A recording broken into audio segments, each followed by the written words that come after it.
임하는 성령님에 대한 저는 진짜 놀라웠고요. 저는 개인적으로 너무 좋았어요. 신학적으로도 성령님에 대해서 아주 그 정통 신학의 근거에서 잘 설명을 해주셨고, 또 이렇게 우리가 접하기 힘든 그래서 살짝 공감 안 된 부분도 있지만, 언제 저희가 이렇게 클래식을 많이 듣지는 않으니까. 하지만 하나님의 놀라운 그 삼위 중에 하나이신 성령님에 대해서, 성령 하나님에 대해서 우리 훈모 형님이 너무 잘 설명을 해주셨습니다. 그래서 큰 도움이 되셨을 거라고 믿고요. 맛있는 특별식을 먹었다는 생각이 들고요. 그래서 오늘은 일반 백반식으로 여러분 준비를 했습니다. 그래서 여러분 제목이요, 그냥 오늘은 추석 연휴 어떻게 보낼까. 여러분 백반입니다. 뭐 어려운 거 없고요. 네, 우리 추석 연휴 어떻게 보낼지 우리 마음을 같이 좀 준비하고, ICOC 1.0 시대 때 사실은 이런 레슨이 거의 매주 있었는데, 그때 상황에 맞게 우리에게 필요한 것들 오랜만에 또 이런 방식으로 같이 말씀을 좀 나누려고 합니다. 내일부터 추석 연휴인데요. 마음의 준비를 잘 하고 계신가요? 일단 너무 기쁘죠? 일단 회사 안 가도 되고 일 안 해도 되니까 너무 좋잖아요. 연휴 구해서. 그래서 이 연휴 때 그럼 우리가 어떻게 하나님과 또 우리 가족들과 좋은 시간을 보낼 수 있을까, 같이 한번 마음을 준비하는 주중 예배였으면 좋겠습니다. 그리고 그 일요일 날 혹시라도 지방에 가셔가지고 부모님들 또 친지들 같이 만나고 오시느라고 좀 못 올라오시게 되면 뭐 온라인으로 함께 하시거나, 또 오늘 그래서 예배 끝나고 말씀 시간 나누고 기도하고 나서 뒤에 그 성찬 준비가 되어 있으니까 같이 성찬도 하시면서 예수님의 십자가를 또 미리 더 한번 기억하고 추석을 시작하셔도 좋을 것 같습니다. 자, 그럼 추석 연휴 어떻게 보낼까? 아마 다들 너무 좋다, 이번에 너무 연휴도 길고 화요일 날 또 이렇게 월요일인가요? 또 이렇게 징검다리 연휴라고 해서 국가에서도 좀 쉬세요, 고생 많이 했으니까 쉬세요, 아주 더 노세요, 이렇게 해줬는데요. 그래서 긴 연휴가 될 수도 있을 것 같습니다. 그래서 어떻게 보낼지 한번 같이 나누도록 하겠습니다. 우리 누가복음 10장 5절에서 6절 먼저 읽으면서 같이 첫 번째 포인트를 나눴으면 좋겠습니다. 같이 읽겠습니다. 시작. 어느 집에 들어가거든지 먼저 그 집에 평안을 빌어 주어라. 만일 평안의 축복을 받을 만한 사람이 거기 있으면 너희가 빈 평안이 그에게 내릴 것이고, 그렇지 못하면 그 평안이 너희에게 되돌아올 것이다. 아멘. 그리스도인이라는 그 존재를 설명할 때 사랑을 전하는 사람이라는 표현을 할 수도 있고, 또 믿음을 가지고 사는 사람이라는 이야기를 할 수도 있지만, 성경에 많이 나오는 표현 중에 하나가 뭐냐면 평화를 전파하는 사람이다, 이런 이런 표현도 많이 있습니다. 그래서 예수님도 이야기를 할 때 72명의 제자들을 이제 보내면서 그 다른 사람들에게 갈 때 뭐라고 얘기하냐면, 먼저 만나면 그 집에 평안을 빌어주라고 얘기를 했습니다. 만일 그 사람이 평안의 축복을 받을 만하면, 그 마음이 그렇게 열려있고 준비가 되면 우리가 빌어준 그 평안이 그 사람한테 들어가게 될 것이고, 만약에 그 사람이 그것을 받아들이지 않고 거부하겠다, 예수님의 평안을 받아들이거나 거부하겠다라고 한다면 그 평안이 그 사람에게 머물러 있지 않고 오히려 우리에게로 되돌아올 것이다 라고 이야기를 하셨습니다. 그래서 우리가 이번에 이렇게 가족들을 만나고 평상시에 있는 우리 가족만이 아니라 부모님, 양가 부모님, 또 사촌들, 육촌들, 가족 환경에 따라서 다르겠지만 이렇게 많은 그 친지들을 만나게 되잖아요. 그래서 그때 우리가 먼저 이렇게 평안을 빌어줄 수 있는 마음을 가지고 가면 좋을 것 같아요. 물론 우리의 오른손과 왼손에 사과와 배를, 또 다른 그 음식들이나 선물들을 들고 가기도 하겠지만, 그런 물질을 주는 것이 일반적인 그런 세상에서의 또 우리 해야 되는 또 어떤 일들이지만, 그럼에도 불구하고 우리는 크리스찬으로서, 예수님을 따르는 사람으로서 우리 마음에 평안을 우리가 들고 가서 사람들에게 나눠줄 수 있는 준비를 했으면 좋겠어요. 그런데 그러려면, 나눠주려면 우리가 있어야 나눠줄 거 아닌가요? 우리가 없는데 어떻게 나눠줘요? 우리 마음속에 평안이 없어요. 그래서 평안이 없다는 얘기는 뭐냐면 불안하다는 거고요, 또는 불만이 가득하다는 거고요, 또는 희망이 없다라는 것이고 뭔가 부정적이라는 생각이 들겠죠. 평안이라고 하면 그런 뜻이 아니고 예수님의 그 제자로서의 감사함, 우리 뭐 이나가 제일 많이 느끼고 있겠지만 하나님이 우리를 받아주신 것에 대해서 예수님이 나를 위해서 희생해 주시고 또한 특별한 선물들을 주시기 위해서 이 세상에 오셔서 하신 많은 일들이 다 나를 위해 주신 것이라고 한다면 내 안에 예수님이 빌어준 평안이 그득그득하다면 그렇다면 우리는 그 여유 있게 평안을 빌어줄 수 있지 않을까 사람들에게. 근데 내가 여유가 있고 내가 평안이 있다면 즉 그것은 어디서부터 오는지 바로 하나님으로부터 오고 예수님으로부터 오는 평안이죠. 그것이 있다면 아마 그냥 뭐 주려고 뭐 엄청 노력 안 해도 그냥 아마 이렇게 날 거예요. 좀 뭐 누가 이렇게 좀 어렵게 해도 문제가 없을 거고요. 뭐 윷놀이에서 져도 평안할 거고요. 또 뭐 골섭을 쳐서 싸도 뭐 못 먹어도 괜찮을 거고요, 여러분. 또 뭐 형제자매들하고 같이 부모님하고 뭐 얘기하다가 조금 뭐 의견이 다른 이야기가 생겨도 우리는 평안할 겁니다. 왜냐면 그건 그냥 즐기는 일이고 놀이니까요. 그렇지 않겠습니까? 그래서 우리의 정말 마음속에 우리가 평안을 이번에는 내 마음속의 평안을 우리가 잘 채우고 가겠다. 자동차가 이렇게 가는데 기름이 이렇게 그 노란불 딱 들어오면 그때부터 어떠세요? 좀 불안해지지 않습니까? 여러분의 우리의 마음에 그렇게 그 앵꼬 나기 직전에 그런 자동차처럼 불안한 상태가 되지 마시고 내일 시작하기 전에 우리의 마음속에 우리가 묵상하시면서 예수님이 여러분을 용납하신 것, 받아주신 것, 또 우리가 가진 희망이 얼마나 위대한 것인지 정말 이 세상에서의 그냥 축복뿐만 아니라 우리가 하나님 나라를 상속받기로 약속이 되어 있는 사람들 아니겠습니까? 여러분들 사실 가진 게 이 세상에서는 얼마 없을지 모르겠지만 그렇지만 하나님 나라의 관점으로 보면 여러분들은 모두 풍성한 축복을 이미 받으신 분들입니다. 그래서 그런 축복을 우리가 먼저 받았기 때문에 우리가 먼저 빌어줄 수 있는 마음의 준비를 하고 가기를 바랍니다. 받아들이는 사람이 내가 막 준비라고 와갖고 안녕하세요 하면서 오랜만이에요 하면서 막 너무 이렇게 잘 대해줬는데 가족 친지들 중에서 누가 이렇게 퉁명스럽게 한다 할지라도 어떻게 된다고요? 내가 빌어준 평안이 그 사람이 받아들일만 하면 받아들여질 거고 그렇지 않으면 오히려 우리에게 들어온대요. 근데 실제로 어때요? 우리가 우리에게 되돌아오는 경험도 하지만 안 되돌아올 때도 있잖아요. 우리가 준비 안 하면 막 이렇게 준비하고 가서 빌어줬는데 안 들어와. 그러면 나도 으이씨 왜 내가 이렇게까지 했는데 왜 이렇게 좋게 반응 안 하지?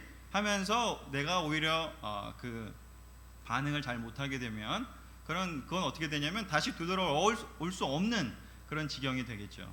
그래서 우리의 내적인 그 마음속에 있는 평화와 축복의 마음을 우리가 잘 간직하고 가서 이 구절을 잘 기억하고 우리가 이번 추석 시간을 잘 보냈으면 좋겠습니다. 골로새서 3장 15절과 17절을 다시 한번 우리가 읽어봤으면 좋겠습니다. 시작. 그리스도의 평안이 여러분의 마음을 다스리게 하십시오. 평안을 위해 여러분은 한 몸으로 부르심을 받았습니다. 그리고 여러분은 감사하는 사람이 되십시오.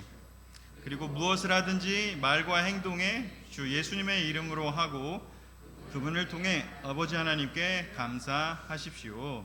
아멘. 세상에도 이렇게 평안한 사람들이 있어요. 어떤 면에서 이렇게 우리 그 기질적으로 좀 평안한 사람 있잖아요. 이렇게 그냥 긍정적이고 낙천적인 사람들이 있어요. 기질적으로. 근데 여기서 얘기하는 거는 그런 기질적인 평안이 아니죠. 나는 원래 좀 항상 긴장하고 항상 불안해. 뭐 나는 MBTI가 원래 그래. 뭐 나는 뭐 원래 좀 그 태어나게 그렇게 태어났어. 뭐 이렇게 얘기할 수 있지만 여기서 얘기하는 평안은 그런 기질적인 평안이 아니죠. 그리스도의 평안이잖아요. 그리스도의 평안은 어떤 특별한 기질을 갖고 태어난 사람만 받았나요? 아니죠. 우리 모두 받았어요. 사실은 하나님이 공평하시고 예수님이 공평하시죠. 우리 모두에게 다 주셨습니다. 우리 모두에게 있습니다. 있는데 그걸 이렇게 누릴 수 있어야 되는 것이죠. 그리스도의 평안이 있는데 그게 우리의 마음을 다스리게 하라고 얘기합니다. 그 그리스도의 평안이 우리를 다스리려면 우리가 어떻게 해야 돼요? 순종해야죠. 복종해야죠. 그 통치에, 하나님의 통치에 우리가 순종할 때 우리의 다스려지게 하는 일이 일어나겠죠. 그래서 우리가 이렇게 평안을 위해서, 그리스도께서 주시는 그 평안을 위해서 우리가 부르심을 받았고요. 그 평안을 받았다라는 게 어떻게 표현이 되느냐를 여기 골로새서에서 바울은 감사로 표현된다고 이야기를 하고 있습니다. 그래서 평안이 있다 그러면 아우 평안해, 아우 좋다, 그렇게 하면서 그냥 나의 표정으로, 그냥 나의 그냥 만족감으로만 하는 게 아니고 이렇게 감사함으로 그것이 이렇게 연결된다고 되어 있습니다. 기질적으로 평안한 거는 그냥 아유 뭐 잘 되겠지, 아유 뭐 괜찮지, 아유 뭐 널브러뜨도 괜찮아, 뭐 그냥 이렇게 낙천적일 수 있는데, 그런 게 아니라 그리스도의 평안이 온다면 이렇게 감사하는 마음이 생긴다는 것이죠. 예수님이 구속해 주신 그 특별함, 하나님이 우리를 당신의 모습으로 닮은 존재로 만들었다고 하는 것에서 오는 그런 안정감, 그리고 우리의 미래가 결국 하나님 뜻대로 다 너무 놀랍게 이미 정해져 있다. 이 세상에서의 삶에서의 어떤 뭐 불편함, 또 어떤 굴곡진 일들, 뭐 그것이 설령 교회의 흥망성쇠를 포함해서 그런 것들이 다 있다 할지언정, 정말 예수 그리스도와 연합하는 세례를 받은 그 예수님을 주님으로 모시고 사는 사람이라면 우리의 미래는 이 세상에서의 어떤 그런 업앤다운과 상관없이 이미 예수님께서 우리를 위해 방을 만들어 놓으신다고 하셨잖아요. 그런 것에 대한 감사함, 그런 영적인 감사가 우리 마음속에 자리를 잡게 되면 그것들이 우리의 삶으로, 우리의 말과 우리의 태도로 나올 거라고 얘기를 합니다. 평안과 감사가 우리의 삶을 지배하기를 간절히 원합니다. 무엇을 하든지 말과 행동에 주 예수님의 이름으로 하고 그분을 통해 아버지께 감사하라고 이야기를 하고 있습니다. 우리가 건강한 것, 우리에게 수입이 있는 것들, 또 우리에게 가족이 있는 것, 또 우리에게 교회가 있는 것, 우리에게 있는 그 많은 것들, 우리 친지들이 있다는 것도 그렇고요, 우리 추석을 보낼 수 있다는 것도 그렇고요, 대한민국이라는 이런 안전한 곳에서 살 수 있는 것도 그렇고요, 좀 감사한 것들이 많이 있습니다. 기본적으로 우리의 깊은 대화는 이거 뭐 심리학에서도 이야기하는 거지만 안전한 마음에서부터 시작된다고 합니다. 안전한 상태가 되지 않으면요, 깊은 대화는 할 수가 없어요. 그래서 무엇보다도 평화로운 마음이 있는 상태에서, secure heart, 안전하다고 느끼는 그 마음의 상태에서부터 그 다음에 커넥션들이 이루어져 갑니다. 그래서 뭐 여러분 뭐 너무 많이 들으셨고 너무 많이 읽어보셨겠지만 예수님이 말씀도 하셨고, 또 물론 가장 명확하게는 우리 잠언에서도 얘기하잖아요. 우리의 마음을 지키라고. guard your heart. 어떻게 해요? 평화로운 상태로 지키라는 겁니다. 불안에 떨지 말고요, 우리의 마음을 안전한 상태로 지키라고 얘기합니다. 우리의 마음을 불안하게 만들거나 또는 이렇게 깨지게 만들거나, 사실 예전에 이렇게 표현 중에 마음을 깨트려라, 마음을 깨라 이런 말 있잖아요. 사실 이렇게 죄로 인해서 이렇게 딱딱해진, 이렇게 더 씌워지고 뭔가 저기 나타난 그 붉은색 너무 아름다운 심장이어야 되는데, 그렇지 않고 거기에 이렇게 악하고 딱딱하고 고집스러운 마음이 생겼을 때 그걸 이렇게 사로잡고 있는 그 껍데기 죄, 그걸 깨트리라는 거지, 죄의 껍데기를 깨트리라는 거지 마음을 깨트리라는 건 아닌데, 우리가 어떤 면에서는 조금 실수한 부분도 있는 것 같아요. 마음은 절대로 깨지면 안 됩니다. 마음이 깨지면요 아무것도 할 수 없고요, 사람은 정신병에 걸릴 수밖에 없어요. 절대로 여러분, 저기 나와 있는 순수한 여러분의 마음, 이렇게 쿵탁쿵탁 뛰는, 한번 여러분 가슴에 한번 대보세요. 쿵탁쿵탁 여러분의 하트가 뛰고 있는지. 여러분의 그 쿵탁쿵탁 뛰고 있는 그 하트를 여러분 잘 보호하셔야 돼요.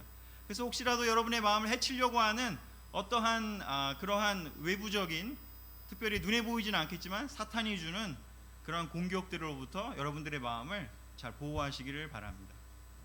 뭐 지난주에 저희가 일요일이었나요? 뭐 하여튼 저희가 가족의 오랜만에 저희가 패밀리 타임을 했는데 이 주제 가지고 했어요.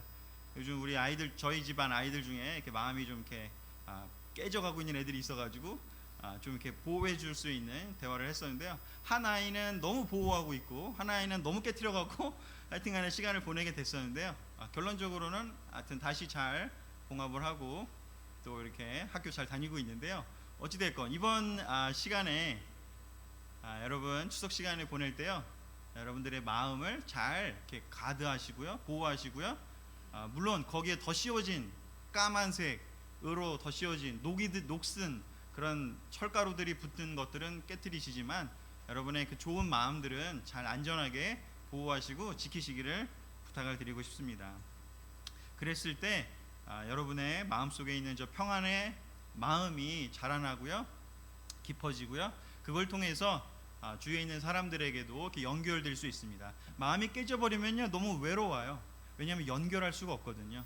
왜냐하면 사람과 사람의 연결은요, 결국엔 안전한 그 마음 상태에서 가능하기 때문에 그렇습니다. 그렇기 때문에 우리 마음을 잘 지키시고 보호하시고 또 평안을 빌어주시고 여러분도 그 평안이 깨지지 않도록 주의하시고 또 보내주시면 좋겠습니다. 자, 우리 두 번째는요, 우리 야고보서 1장 19절 20절 같이 읽어보도록 하겠습니다. 시작. 사랑하는 형제 여러분, 이것을 명심하십시오. 누구든지 듣기는 속히 하고 말은 천천히 하며 함부로 성내지 마십시오. 인간적인 분노는 하나님의 의로운 뜻을 이루지 못합니다. 아멘. 자, 두 번째는요, 내 뜻대로 안 될 때도 믿음을 잃지 말자. 내 뜻대로 안 될 때도 믿음을 잃지 말자. 왜 이런 주제를 했을까요? 내 뜻대로 안 되는 일이 생길 가능성이 항상 존재하기 때문이죠. 너무나 사랑하는 부모님이고 너무나 사랑하는 친지들인데 이상하게 안 될 때가 존재하잖아요. 뭐 아까 같이 뭐 게임에 할 때 뭐 그런 얘기도 있겠지만 뭐 여러 가지 뭐 음식하다 대화하다가 뭐 여러 가지 상황이 있을 수 있을 것 같아요. 오랜만에 만났으니까 또 이참에 해결하자 하는 어떤 일들을 뭐 같이 얘기할 수도 있고요.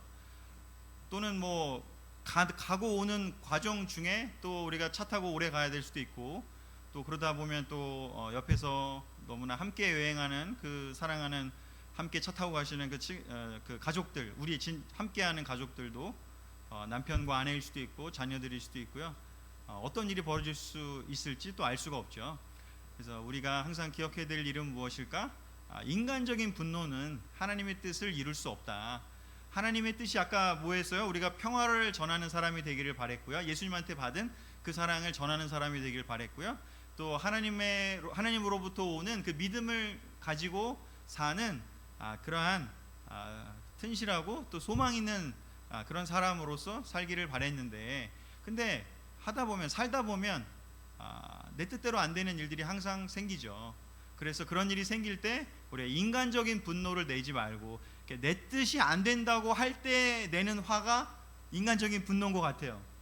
하나님의 뜻이 이루어지지 않는 것 같으면 그것은 의로운 분노일 수도 있겠지만, 그렇지만 예수님이 그 성전을 정화하신 것처럼, 그렇지만 내가 원하는 게 안 될 때 화내는 거가 인간적인 분노 아닐까요? 내가 원하는 게 항상 하나님이 원하는 거랑 같을 수 있을까요? 그러면 참 좋겠다, 그죠? 근데 그렇지 않을 때가 많잖아요, 우리 삶에. 사실은 내가 원하는 거는 대부분 내가 좀 편하고 좀 내 뜻대로 누군가가 좀 사람들이 좀 움직여 주기를 바라고, 또 상황이 좀 내 뜻대로 뭔가 되기를 바라고 하는 그런 것들이 가능성이 많죠. 근데 하나님의 의로운 뜻은 그런 게 아니죠. 하나님의 의로운 뜻이 그런 거였으면 예수님이 그렇게 고통을 당하실 이유가 없잖아요. 하나님의 의로운 뜻이 그렇게 놀라운 일이라면 그러면 그 예언자들이 그렇게 버림받고 그렇게 고통을 겪을 이유가 없잖아요. 그래서 하나님의 의로운 뜻은 많은 잃어버린 양들을 이렇게 품는 것이고 구원하시는 것이고 세상을 사탄으로부터 다시 회복시키시는 일이잖아요. 그래서 그런 큰 하나님의 뜻이 이루어지기 위해서는 인간적인 분노를 우리가 구별할 줄 알아야 되는 것 같습니다. 사무엘하 17장 14절과 23절에 이렇게 압살롬의 편에 섰던, 원래는 다윗의 책사였던 아히도벨이었지만 압살롬의 편에 섰던 아히도벨이라는 사람이 등장을 합니다. 여기서 시간 관계상 풀 스토리를 볼 수는 없지만 간단하게 얘기하면 그렇죠. 자, 그때 그 아히도벨이 어떻게 행동하는지를 적어온 구절인데요. 두 구절만 읽으면서 그 이야기를 잠깐 드리겠습니다. 그러자 압살롬과 모든 이스라엘 사람들은 후세의 조언이 아히도벨의 조언보다 낫다고 하였다. 이것은 여호와께서 압살롬에게 재난을 당하게 하시려고 아히도벨의 좋은 책략을 좌절시키기로 작정하셨기 때문이었다. 한편 아히도벨은 자기 제안이 좌절된 것을 보고 나귀의 안장을 치워 고향으로 돌아가 집을 정리하고 목매달아 자살하였다. 아히도벨은요 굉장히 샤프하고요 굉장히 똑똑한 사람이었어요. 다윗에게 놀라운 정말 영향을 줬던 사람이고요 큰 승리를 안겨줬던 사람이에요. 근데 이제 다윗이 막 밧세바랑 간음하고 우리아도 죽이고 뭐 이제 나이 들면서 막 약간 이렇게 제정신 아닌 일들 막 하고 이런 걸 보면서 이제 대세가 바뀐 것 같아. 이제 다윗은 끝난 것 같아라는 빠른 판단을 하면서 압살롬의 편에 섰어요. 다윗을 배신한 거죠. 그래서 압살롬한테 정말 뛰어난 제안을 해요. 그런데 후세는 그렇지 않은 사람이었죠. 아히도벨보다는 조금 덜 지혜로웠지만 끝까지 하나님이 다윗을 버렸다라는 사인이 아직 없었기 때문에 다윗과 함께했고 그 다윗을 지지하면서 하나님께 기도하고 하나님이 알려주신 그 방법으로 압살롬에게 조언을 합니다. 그리고 그 얘기를 들은 사람들이 결국은 후세의 조언을 듣죠. 그렇게 해가지고 이제 결국은 아히도벨이 그 얘기를 이제 알게 돼요. 압살롬이 자기 제안이 아니라 후세의 제안을 받아들인 걸 알게 돼요. 사실 아히도벨은 너무 똑똑했기 때문에 후세의 제안을 받아들이게 되면 압살롬이 질 수밖에 없다는 것을 직감했고요. 자기 제안이 좌절됐기 때문에 이제 끝날 것도 알고 있었어요. 그래서 그때 이제 아히도벨은 어떻게 하는지 고향으로 돌아가서 집을 정리하고 목매달아 죽습니다. 왜 여기 제가 아히도벨을 갖고 왔냐면요, 어떤 면에서 앞에 나온 이 내용처럼요, 이렇게 인간적인 분노 중에 좀 이렇게 내 생각 중에 다른 사람들 생각보다 내가 좀 이렇게 지혜롭지 않다고 생각하는 사람들은 분노를 좀 덜 해요. 그렇지 않습니까? 왜냐하면 다른 사람이 맞을 가능성이 더 크다고 좀 평상시에 생각하고 사니까. 근데 이 아히도벨 같은 사람들이 좀 문제인 거죠. 왜냐하면 자기가 너무 잘난 걸 자기가 알기 때문에 자기 판단이 항상 옳은 거예요. 제사상에 어디에 뭐 놔야 되는지 제가 잘 아는 거고, 예를 들자면 또 이렇게 게임 같은 거 할 때 내가 항상 이렇게 말을 놓는 게 항상 옳아요. 제 얘기예요. 자, 하여튼 이렇게 자기가 똑똑하고 자기가 더 잘했다고 생각하는 사람이 자기 조언이 안 받아들였을 때 이건 망했다라고 생각하면서 지금 심지어는 자기를 죽여버리는 일을 벌이죠. 혹시라도 본인이 좀 더 지혜롭다, 본인이 더 이렇게 잘한다, 나는 그런 생각을 가지고 계시다면 우리가 좀 조심해야 될 필요가 있지 않을까. 이렇게 아히도벨은 하나님의 사람이기보다는 어떤 면에서 자기 뜻이 너무나 잘 받아들여지는 걸 즐겼는지도 모르겠어요. 다윗을 통해서 자기의 뜻이 막 이렇게 잘 받아들여지고 그것이 잘 수용돼 가지고 막 이스라엘이 성공하는 걸 보고 그걸 즐겼는지도 모르겠어요. 근데 이제 압살롬의 편에 섰는데 그게 안 되니까 이제 짜증 난 거죠. 기분 나쁜 거죠. 하나님이 주신 목숨인데 자기 잘못을 그냥 인정하고 받아들이고 이게 하나님이 막으셨다 이 생각하기보다는 그냥 내 뜻이 안 되는구나, 이제는 이제 내가 더 이상 영광 받을 곳이 없겠구나 라고 하면서 자기를 그냥 나는 이제 끝났다, 이 세상에서 내가 누릴 영광은 없다, 그냥 그렇게 생각한 거죠. 그래서 우리가 이 아히도벨인 것처럼 우리가 예를 본 것처럼 우리 내 맘대로 안 되더라도요, 우리 그런 일이 생기더라도 우리 마음속에 이렇게 하나님의 뜻을 기억하는 믿음을 잃지 않았으면 좋겠습니다. 때때로는 내 맘대로 안 되더라도요, 하나님의 뜻이 이루어질 수도 있잖아요.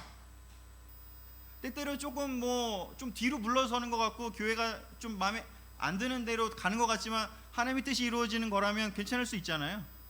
예수님이 3일 동안 십자가에서 돌아가시고 3일 동안 묻혀 있을 때 얼마나 많은 실망감과 얼마나 많은 안타까움이 있었겠어요.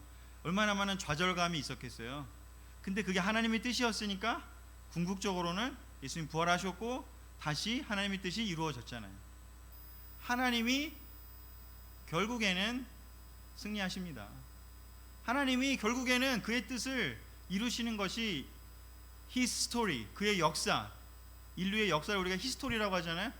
그의 이야기, 바로 인간의 역사를 아무리 둘러봐도요, 사람이 한 100년 200년은 그들의 뜻대로 할지언정 길고 긴 역사를 봤을 때 하나님의 뜻이 이루어지지 않은 역사가 없습니다. 자기 마음대로 세상을 주물럭거리려고 한다 할지라도 그것이 국가였던 사회단체였던 아니면 심지어 교회였던 이제 하나님의 뜻이 아니라면요, 하나님이 무너뜨리고 다시 세울 겁니다. 그 커다란 역사에서도 그런데요, 우리 한 명 한 명의 우리 개인의 삶은 어떻겠습니까? 더 그렇지 않을까요? 우리가 의로운 하나님의 뜻이 이루어질 때까지 우리 인간적인 분노하지 않고 참을 수 있도록 우리를 훈련하면 너무 좋겠습니다. 로마서 14장 4절에 이렇게 구절이 되어 있습니다. 같이 한번 읽어보겠습니다. 시작. 누가 감히 남의 종을 판단할 수 있겠습니까? 그가 서든 넘어지든 그의 주인이 알아서 할 일입니다. 하나님이 그를 세우실 수 있기 때문에 그는 서게 될 것입니다. 우리 주변에 있는 사람들 우리가 너무 판단하기 쉽겠죠. 아유, 1년 만에 만나는데 여전하네, 아니면 심지어 더 나빠졌네, 많은 평가를 할 수 있고 평판을 할 수 있겠죠. 물론 이 구절은 교회 내에 있는 형제자매들에 대한 이야기지만 세상에 있는 사람들 또 우리의 그 크리스찬이 아닌 사람에게도 적용될 수 있다고 생각해요. 우리가 하나님이 결국에는 각 사람의 주인이시고 모든 사람을 세우실지 쓰러뜨리실지는 결정하실 겁니다. 우리가 1년에 한 번 만나는 사이에서 우리가 어떤 일들을 큰 일들을 할 수 없을지도 모르겠습니다. 추석 때 우리의 마음이 더 하나님이 모든 사람의 주인 되시고 모든 만물의 모든 일의 주인 되시는 분이심을 우리가 신뢰하는 마음을 좀 다른 때에도 우리가 더 해야 되지만 우리 추석 때 조금 더 우리가 가지면 좋을 것 같습니다. 인생은 life is not fair, but God is always fair. 삶은 그렇지 공정하지 않을 수도 있잖아요. 하지만 하나님은 항상 공정하시고 옳으십니다. 그 믿음이 있다면요, 궁극적으로 우리는 흔들리지 않을 것입니다. 마지막 우리 세 번째요. 이제 추석 다 이제 끝났다고 생각하시고요. 세 번째 시간에 뭘 하면 좋을지 좀 말씀드리고 싶습니다. 시편 19편이군요. 19편 7절, 8절, 14절 적어왔는데요. 한번 읽어보겠습니다. 마지막 구절입니다. 시작. 여호와의 율법은 완전하여 영혼을 소생시키고 여호와의 증거는 확실하여 어리석은 자를 지혜롭게 하며 여호와의 교훈은 정확하여 마음을 기쁘게 하고 여호와의 계명은 순수하여 눈을 밝게 한다. 나의 반석이 되시고 나의 구원자가 되시는 여호와여, 내 입의 말과 내 마음의 생각이 주가 보시기에도 기뻐할 만한 것이 되게 하소서. 아멘. 토요일 또 일요일까지 우리가 많은 시간들을 함께 보내겠죠. 맛있는 거 많이 먹고 또 게임도 하고 또 즐거운 시간들 보낼 수 있겠죠. 하지만 좀 연휴가 길잖아요. 그렇다면 우리 좀 남는 시간이 아마 있지 않을까 생각이 좀 듭니다. 우리가 그때 좀 우리 그 덩어리 시간, 저는 여기 이제 그 표현을 쓰고 싶었는데 하나님과 만나는 덩어리 시간을 좀 보내자라고 말씀을 드리고 싶어요. 우리가 이렇게 큐티를 되게 소중히 여기는 또 우리 교회잖아요. 근데 사실 큐티는 좀 짧을 수 있을 것 같아요. 그래서 우리가 평상시에는 직장을 다니고 좀 평상시에는 우리의 좀 큐티하고 한 30분이든 한 10분이든 좀 일하기 전에 하루의 시작을 큐티하면서 보내는 것도 너무 좋은데요. 좀 우리가 할 수 있다면 좀 덩어리 시간을 좀 보내는 그런 기회가 이런 연휴 시간대가 아닌가 싶습니다. 이렇게 그 좀 묵상을 좀 깊게 하면서 우리 하나님의 말씀이 어떻게 한대요? 영혼을 완전히 소생시킨대요. 그리고 하나님 말씀이 어떻대요? 어리석은 사람은 지혜롭게 해준대요. 또 하나님의 말씀은 어때요? 마음을 기쁘게 해준대요. 또 하나님의 말씀은 순수해서 우리 눈을 밝게 해준대요. 얼마나 좋습니까? 정말 너무나 놀라운 그런 그 생명수가 바로 이 말씀이라고 저는 확신합니다. 하나님하고 보내는 이 특별한 시간을 여러분들 덩어리 시간으로 한 2시간, 3시간 좀 길게 여러분 할 수 있다면 좀 개인적으로 특별히 보내시고 연휴를 잘 마무리하시고 다시 만났으면 좋겠습니다. 하나님과 만나는 덩어리 시간이요. 예수님도 사실 아침에도 시간 보내셨지만 오후에도 보내시고 또 기회가 있으실 때마다 예수님 또 스스로 에너지 체크를 너무 잘 하셨지만 이렇게 에너지를 다시 충전하기 위해서 영혼을 소생시키기 위해서 예수님도 사실은 덩어리 시간, 하나님과의 특별한 시간들을 이렇게 자주 보내셨음을 우리 성경에서 볼 수 있습니다. 예수님이 그런 분이라면 뭐 우리는 얼마나 더 필요할까요? 너무 잘 아시겠죠? 자, 하나님과 만나는 특별한 시간도 우리가 이 연휴, 긴 연휴 중에 꼭 보내고 왔으면 좋겠습니다. 모든 사람은요, 하나님께 영광을 드릴 때 비로소 영광스럽게 된다라고 여러 명의 교부들부터 시작해서 많은 놀라운 영성가들이라고 표현되는 분들이 많이 이야기를 했습니다. 여러분이 영광을 얻기를 원한다면, 영광을 얻는다 이 표현이 뭘까요? 우리가 기뻐지고 우리가 행복해지고 우리가 영원히 소생되는 걸 뜻하겠죠. 우리의 영광은요, 결국 어떻게 오는지요, 우리가 하나님께 드릴 때 그때 하나님이 우리에게 주셔야 얻을 수 있습니다. 내 힘으로 얻으려는 것들은요, 한계가 있습니다. 세상 사람들 뭐예요? 돈으로 자기 영광 얻으려고 하죠. 권력으로 얻으려고 하고요, 또는 명예로 얻으려고 하죠. 자기 힘으로요. 하지만 항상 하나님에게서 오는 것과 세상에서 오는 것의 차이는 뭔지, 일시적이냐 지속되느냐의 차이겠죠. 세상에도 그런 것들을 얻을 수 있죠. 하지만 일시적이잖아요. 근데 하나님께 우리가 영광을 드리는 삶을 지속적으로 살 수 있다면 하나님이 우리를 영원토록 영광스럽게 하실 겁니다. 여러분의 모든 그 깊은 심원에 있는 그 모든 평안과 믿음과 모든 그 삶의 궁극적인 여러분의 영혼의 영광은 하나님과의 관계에서밖에 채워지지 않는다는 것을 꼭 기억하시면서 하나님과 특별한 시간을 보내시고 돌아오시기를 바랍니다. 추석 연휴 어떻게 준비할까? 자, 백반으로 준비했습니다. 밥이 있고요, 반찬이 있습니다. 세 가지밖에 안 되지만, 첫 번째요, 우리 평화를 나눠줄 수 있도록 우리 마음을 준비했으면 좋겠고요. 두 번째요, 내 뜻대로 안 될 때도 우리 믿음을 잃지 말고요, 하나님의 뜻이, 하나님의 의가 결국에는 이루어지고 승리할 것을 우리가 꼭 기억하기를 바라고요. 세 번째요, 하나님과 만나는 특별한 시간을 꼭 보내셨으면 좋겠습니다. 말씀을 마치겠습니다.